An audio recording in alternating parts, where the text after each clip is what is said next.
Alright, we're ready to start our next unit. This is Unit 3, Chemical and Physical Properties, Matter and Change.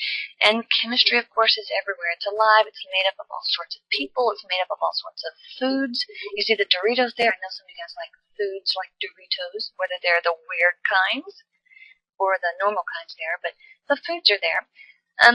Notice that there's even a little bit of lipstick and makeup stuff in there, too. So chemistry is everywhere. Right, Chemical and Physical Properties, Unit 3, Matter and Change. The state of Texas says that you're going to have to know all that stuff. And I'll point those out to you when you're in the classroom. We'll talk about exactly what these teaks say and what you're required to do. Alright, look on your notes and you've got Roman numeral number 1, matter. Matter, and when we talk about matter, there are several things we have to discuss. And the first thing we discuss is the law of conservation of matter and energy. And basically that says that matter and energy can neither be created nor destroyed. So on your notes, you're going to write in that blank, that nice big blank, law of conservation of matter and energy. So, matter and energy can neither be created nor destroyed, but changed from one form to another. So what they're saying is, look, you can take matter and you can rearrange the atoms and put them in different orders, put them in different ways, but you can't just blink that atom out of existence. Same thing with energy. Somehow the energy is going to still be there. If you eat a Hershey bar, you're going to digest that food, you're going to turn it into energy so that you can move your muscles. And that energy is going to be changed from chemical energy in the Hershey bar to energy of motion in your muscles. You're not going to lose that energy somewhere into the universe. It's not going to be completely gone. Chemical reactions are what we're focused on. Those chemical reactions change matter's form through the transferring or sharing of electrons. So when we talk about atoms, we're really going to focus on those electrons. What are those electrons doing? Are they being shared with other atoms? Are they being stolen by other atoms? Exactly what's going on with those electrons. Alright, we are not going to talk much about nuclear reactions. When we look inside the atom, mainly what we'll do is we'll talk about, the parts of the atom. You've got the neutrons, you've got the protons, but we're not going to talk about radioactivity or nuclear weapons or anything like that. That's for a later time. We may get to towards the very end of the school year, we may get a chance to talk a little bit about it, but not much beyond that. For our purposes, for our chemistry, we're going to focus on not changing the internal parts of the atom. We're going to do normal chemistry. We're not going to deal with radioactive materials inside our classroom. Right. Now, you all have heard of Einstein. You know he's the great scientist, the great brain, and you usually recognize him with all that hair on there. And you also can probably recognize his equation, one of his famous equations that he came up with, and that's that E equals mc squared. First thing you need to know is that usually in science when you see a capital E, it stands for energy. So Einstein's equation actually shows the relationship between energy and matter. Because if you flip back a few slides, it says that matter and energy can neither be created nor destroyed, just changed from one form to another. Well, you can actually take matter and change it into energy. We call those nuclear weapons. When we talk about nuclear energy, when we talk about anything nuclear, a lot of times what we're doing is we're taking that matter and we're converting it into energy. So that Einstein's equation right there, the capital E is energy, the M, small lowercase m, is mass, C is the speed of light, and you square that. So when you plug those numbers in, let's say we plug the numbers in. Here we go. Energy, mass, and the speed of light. And that's already written down for you there. If we plug some numbers in for that, here we go. Let's say we have 1 kilogram of mass. 1 kilo, that's not that much. And we want to convert it to energy. Exactly how much energy are we talking about? So if E is equal to mc squared, 1 kilogram, that's the mass, times the speed of light, and you square the speed of light, and that's going to be 9 times 10 to the 16th joules.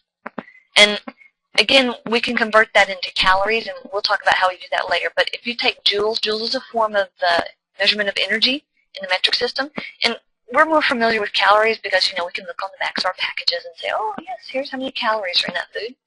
Well, a lot of times, you can say on average you need between 2,100, 2,100, or 2,400 calories a day. Look how many calories you could get out of, that was a dog, by the way, there's the other one. Look how many calories you can get if you have 1 kilo. I don't know how to get rid of this. It'll keep popping up and I'll keep making it go away. Sorry. One more time. Look how many calories you can get from 1 kilogram of matter if you change it to energy. Now, you might have to ask your math teacher a little bit more on this, but look at that. If we start way over on the right-hand side, there's the first 3 zeros, that's thousands. Second 3, yeah, 100. Oh, wait, we're going to go into the hundreds of thousands. Then you go into the millions. Let's see. Yeah, the millions. And then the fourth one over, what would that be? Let's see. It's a big number. So let's see. Thousands, 100,000, millions. Not millions. Yeah, that's millions in there. Billions, trillions, quadrillions. Sheesh. Quadrillions of calories. You would have enough calories for 1 billion people for life, forever. That's enough energy for that many people for life. So it's a huge, huge number. You guys check me on my numbers because, you know, it's been a long time since I just talked about naming the numbers there. I know, it's pretty lame, but, well, there it is. So you can see by that equation that the amount of energy that you can get by converting even a small amount of mass is huge. And that's why you can take those nuclear weapons, and they have, you know, the pits that, if you think of them, kind of about the size of a soccer ball, maybe a little smaller. Just that mass that's in there, converting it to energy, and you get this huge, massive release of energy in that explosion. If we have time, there's a video I'd like you guys to see that was put out by the Department of Energy, and basically all it is all the you know, they film it when they test nuclear weapons, and they film what's going on. It's all those nuclear explosions that are going off that they tested and they filmed. I think it's Trinity and Beyond. That's the name of the video. We'll watch it. Hopefully we'll have time at the end of the school year to watch it. Okay. Capital letter B on your notes, matter. Matter is the physical stuff of the universe. It's what everything's made of. It's defined as anything that has mass and occupies space, or anything that has mass and volume. Because you know, occupying space means it's got volume there to it. Now we can add more to that, and if you remember the Bill Nye intro, you know the song for the Bill Nye videos, it says inertia is a property of matter. Well, you add to that. You add to your definition. Matter is anything that has mass and occupies space. And we add to it as anything that has the property of inertia. And inertia is that resistance to a change in motion. Resistance to a change in motion. Now, let's say you're just sitting there and, let's take a more realistic look at this. Let's say you're running down the hallway because you're late to class. And as you come around the corner, you smack into one of those big old football players. Now, if you weigh about 120 pounds and the football player's around 190 pounds, who's going to be more resistant to a change in motion? Yeah, the bigger the mass, the greater the inertia. So that big football player isn't going a whole lot of space, but your body's going to be bouncing back. You have a lot less mass than that. Unless, of course, you're the big football player. Yeah. So inertia is that resistance to a change in motion. So matter has inertia. Alright, here we have another of the TEKs. I'll understand energy in its forms, including kinetic and potential energy. So energy, to focus on that just a little bit, we'll talk about it here, we'll talk about it a little bit later. Energy is the ability to do work. And there are 2 huge major types of energy that we talk about in class. One of them is potential energy, and the other is kinetic energy. And you'll talk about this again when you get into physics. But the ability or capacity to do work or transfer heat is called energy. There are 2 major types of energy, and all the other little types of energy can be fit into one of these 2 categories. You have potential energy, and that's stored energy. Notice that capital E again? That capital E means energy. So PE is potential energy. And there's a little equation outside that called MGH, mass times gravity times height. So we've got, let's say you've got a book sitting on the edge of the table. Well, the book's not doing anything, it's just sitting there, but it has potential energy because it has the ability to do work. If you can get it to fall off the edge, you could actually, you know, little dominoes when you set all those up? You can get one to hit the next one, which hits the next one, which hits the next one. They call it the domino effect. If you can get that book to move, then it has the potential to get that whole thing started. It can do work. You could set up a whole bunch of little things to get it to do work. But how do we figure out how much work it has the ability to do? We find the potential energy. Mass, what's the mass of the book? Times gravity, 9.8 meters per second squared, times the height. How high is it up off the ground? The other type of energy we talk about is kinetic energy. And the general equation for kinetic energy is 1/2, that's just 0.5, times the mass times the velocity squared.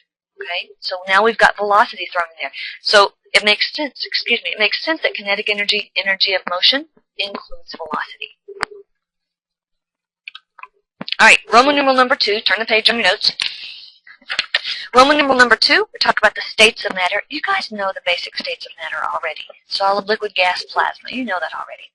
But now we need to focus on something called the kinetic molecular theory. And you're going to get tired of writing that out, so we're just going to abbreviate it KMT, kinetic molecular theory. And it says, 1, the particles of matter are always in motion. We talked about this in class already. If you have a solid, they're not just stationary, they're vibrating back and forth. If you have a liquid, again, you take that solid, you heat it up, and they slide across, they break a little bit of those intermolecular forces, and now you have a liquid. The particles are always in motion. And then when you have a gas, you heat it up even more, and it breaks apart, and they're just winging it all over the place. So the first thing that the kinetic molecular theory says is that particles of matter are always in motion. The second thing it says is that the kinetic energy, the speed of the particles, increases as you increase the temperature. Doesn't that make sense? Here you have them vibrating. You heat it up, you increase the temperature, and they vibrate faster. You keep heating it, they break apart, and now they're sliding, they've got greater motion, they're moving faster. If you add more heat, then they're going to move faster, right? So, 2 big things. Particles of matter are always in motion, and the kinetic energy, the speed of the particles, increases as the temperature